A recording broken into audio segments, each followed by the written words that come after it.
الله يعلم التعب الذي تخفيه، ويعلم الهم الذي يسكن صدرك ولا تبوح به لأحد. يعلم تلك الليالي التي نمت فيها على وجع، ويعلم الدموع التي مسحتها حتى لا يراك أحد، ويعلم أنك صبرت كثيرا وتحملت أكثر مما تطيق. هؤلاء الذين يصبرون في صمت الله لا ينساهم، لأن الله يسمع أنين القلوب قبل أصوات اللسان، ويرى الكسرة التي تخفيها بابتسامة، ويعلم ضعفك وتعبك وخوفك، فلا تظن أبداً أن صبرك يضيع.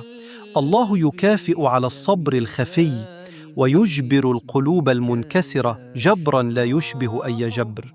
سيأتي يوم تدرك فيه أن كل تلك اللحظات التي ظننت أنك وحدك كان الله معك فيها، يهيئ لك لطفاً قادماً، وسترى كيف يعوضك الله عوضاً يسجد قلبك شكراً عليه. فاطمئن، ما دام الله يعلم كل شيء فلن يتركك أبداً.